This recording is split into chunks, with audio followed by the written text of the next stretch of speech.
Malinche es un petrograbado único. O sea, es realmente espectacular. O sea, no lo van a encontrar en otros sitios, más que en los sitios que son los sitios más importantes, lo que eran las cabeceras de esos pueblos prehispánicos, ¿no? Entonces hay discusión, por ejemplo, de que está medio mal hecha y parece que es hombre y no mujer, ¿no?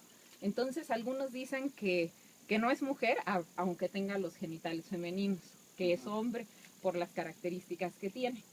Nosotros acabamos de terminar ya el análisis, se llama estudio iconográfico, o sea, el estudio a partir de revisión de documentos históricos y de la revisión de otras representaciones de esta misma deidad en distintos documentos, lo que pudo haber sido, ¿no? Entonces, lo que hemos observado es que primero los genitales femeninos son una adición posterior. Entonces, debió de haber sido hecha a principios del siglo XX.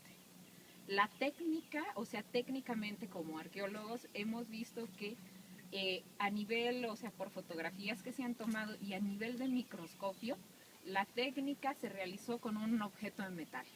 Eso. Entonces, de entrada ahí nos descarta la posibilidad de que sea prehispánica. La otra cosa, por estilo. En la época prehispánica jamás se representaban los genitales femeninos. No se representaban, y menos así. Entonces, ya que empezamos a analizarla, bueno, el asunto es que aquí no eran, hay que ver qué población vivía aquí. Aquí no eran mexicas de los que vivían en el centro de México o en Malinalco. Aquí eran matlacincas y estaban muy relacionados con Morelos. Y al parecer, el estilo de grabado de esta deidad es un estilo muy parecido al de Morelos. Parece medio mal hecho y demás. Se parece a algunos que hay en San Miguel Ixtapan, por ejemplo, en la región sur del Estado de México. Entonces lo que vimos es esto, está muy desgastada por el tipo de roca, la cantera en la que está. Pero lo que se puede observar es que tendríamos que quitar los genitales femeninos, que son la adición posterior, y entonces vemos que están las piernas están cruzadas en una postura similar a la flor de loto, y si observan, ustedes dicen, tiene como mediecitas, ¿no? Aquí y aquí, ¿no? Y también se puede observar que hay un corte aquí, en esta parte de aquí, el que correspondería a este lugar, porque una característica de la escultura prehispánica es que si esto fuera una hoja de papel y esto se doblara, tendríamos exactamente lo mismo de un lado que del otro, se refleja. Entonces, esto que está aquí tendría que encontrarse acá. Este es un pectoral, es un casco de serpiente, que también lo podríamos dividir en dos, sí, con las orejeras. Los ojos de las serpientes están aquí arriba. Este es un moño de papel que lo tienen algunos dioses como Tlaloc. Y esto que viene aquí, que se observa en la parte de atrás, es una bolsita con adornos y son bolsas de copal. Esta es una fecha calendárica que es 1 conejo 2 caña. Entonces, Toshli Ome Acatl, en náhuatl sería, ¿no? Entonces, todo eso, cada cosa tiene un significado. O sea, es como cuando uno va a la iglesia. Todos los santos tienen atributos que nos permiten identificarlos. Si tienen una palma, quiere decir que murieron en martirio. Si tienen, y deben de tener el instrumento de su martirio al lado. Por ejemplo, la santa que perdió la vista, ¿cómo se llama? ¿Santa Lucía? ¿Sí es Santa Lucía? Vayan en la iglesia, vayan a la iglesia. En la iglesia y la traen en unos platitos. Sí. No, es otra santa, una santa, no la Virgen de la Luz, son distintas. Y tiene en un platito con sus ojos. Eso quiere decir que murió por martirio y el martirio fue sacarle los ojos. Otros santos tienen la palma y tienen el otro instrumento. Entonces, igual que en las iglesias, cada cosa tiene un significado. Aquí todo tiene un significado, ¿no? Entonces, empezando, es una mujer. Y dicen, ¿y cómo es una mujer? Estas no son mediecitas. Si nosotros nos pusiéramos una falda que nos llega hasta aquí, una tab con cinturón, y con Quexquemet, los Quexquemet triangulares. El Quexquemet nos llega aquí y nos llega acá. Y nos sentamos en una postura de flor de loto con esta falda. Aquí queda un pliegue de la falda, y aquí el límite de la falda, y aquí el otro. Y entonces este triangulito de aquí no es para nada los genitales, sino es el mismo triángulo del Quexquemet, que viene desde aquí, justamente, pasa por debajo del brazo, aquí viene y aquí viene. Encima del Quexquemet trae un pectoral de piedras. Seguramente todo esto estuvo pintado. Y seguramente estas eran piedras verdes. ¿Por qué decimos que son? Y su vestido seguramente era azul. ¿Por qué decimos que era azul? Empezamos a ver todos los atributos. En la parte de arriba, las plumas, la forma en que se doblan las plumas. Ese doblez de plumas solo lo hace un tipo de pluma. Y son las plumas del quetzal, que son verdes. Entonces, es un tocado que tiene plumas de quetzal. Posteriormente, el yelmo de serpiente y el moño de papel, que también debió de haber sido posiblemente azul. ¿Cuáles son las deidades que tienen estos atributos? Una deidad que se llama Chalchiutlicue, que era la consorte de Tlaloc, y otra que se llama, bueno, también Xochiquetzal, las dos consortes de Tlaloc, porque Tlaloc era un dios medio coscolino, tenía varias consortes, ¿no? Creo que todos los dioses hacen eso en la época prehispánica. Pero son como diosas que cuando uno las junta son al final una misma diosa, ¿no? Que es la consorte de Tlaloc.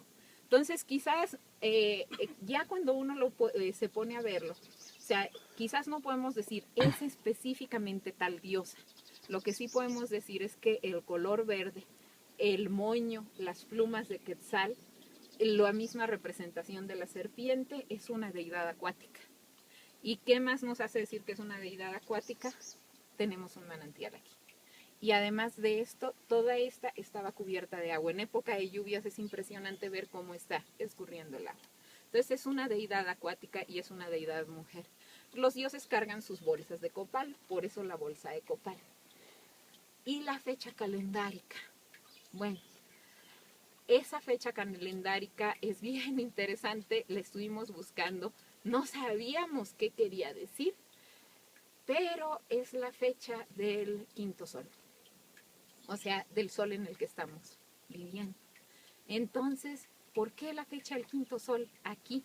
¿No? O sea, de esta historia de cuando los dioses en Teotihuacán crean al quinto sol, después de todos los soles que hubo antes, los que fueron la era en que hubo una gran inundación, la era en la de los monos, que todos se convirtieron en monos. Al final llegó el quinto sol, el sol del movimiento, que es en el que vivimos aquí. Y su fecha calendárica es esta, que se va repitiendo en ciclos de 56 años, ¿no? ¿Qué es lo que sucedió? ¿Qué es lo que sucede aquí? Posiblemente la Malinche, lo que hemos aquí sí interpretado, no podemos asegurarlo, pero lo que hemos visto es que en donde encontramos esta fecha es en las poblaciones que fueron conquistadas por el Imperio Azteca, por el Imperio Mexica. Podríamos, para que se entendiera qué es lo que sucedió aquí, podríamos hacer una comparación con la época actual, en los pueblos en donde hay una efigie de Hidalgo y dice 1810, inicio de la independencia. Y todos tenemos en todo México fechas que son importantes para nosotros. En la época prehispánica sucedía lo mismo. Era lo mismo que en la época actual, en muchas cosas. Entonces, esta fecha tiene que ver con el quinto sol y con el quinto sol, con el surgimiento del Imperio Mexica. Y aquí en este caso, al parecer, es cuando la región es conquistada por los mexicas. Entonces, eran matlacincas aquí y fueron conquistados por los mexicas. Se sometieron pacíficamente. O sea, hasta eso no hubo conquista como tal. Los mexicas les dijeron, siempre decían, te sometes, nos pagas un poco de tributo. Ellos aceptaron, no solo eso, los mexicas los pusieron arriba de los de Atlatlauca y Tenancingo dominaba Atlatlauca en algún momento y también dominó Ixtlahuatzingo y Tecualoyan. O sea, Tecualoyan, no, Villaguerrero, ¿no? Villaguerrero era sujeto de Tenancingo. y antes de los mexicas estaban en el mismo nivel. Los de Tecualoyan se negaron a someterse y los mexicas les dijeron, ah, sí, pues ahora Tenancingo va a ser tu jefe, van a estar sobre ti. Entonces los dominaron de esa forma, ¿no? ¿Y qué es lo que hicieron? Empezaron a adoptar deidades. Esta es una deidad agrícola porque esta era una región agrícola. Pero en los coyotes hay representaciones más bien asociadas a la guerra florida, a lo que trajeron los mexicas. Y entonces empezó a desarrollarse, empezaron a desarrollarse puntos de control en el cerro, justamente como el Centinela. Entonces, esto es, al parecer, lo que hemos visto, ya la hemos estudiado, es el símbolo representativo de Tenancingo y con justa razón. O sea, no hay, son raras las representaciones. Si siguiéramos por este camino llegaríamos a la cama, pero ahorita está muy resbaloso el camino, yo recomendaría no, mejor rodear y bajar, ¿no? Entonces ir ahora al Centinela. ¿Existen algunas otras figuras como esta aquí en la zona o es No, la única que hay? es la única. Y a nivel nacional son muy pocas las que hay así en arquitectura monolítica. Hay una en Tula, otra representación en Tula Hidalgo, mucho más elaborada y más un estilo mexica, muchísimo más elaborado. ¿Dónde están los atlantes? En donde están los atlantes, ¿Sí? pero no en la zona arqueológica, sino en un cerro que está enfrente, en una pared rocosa, está la representación de Xochiquetzal. Sí. Y le conocen también como la Malinche. O sea, también se le conoce como la Malinche.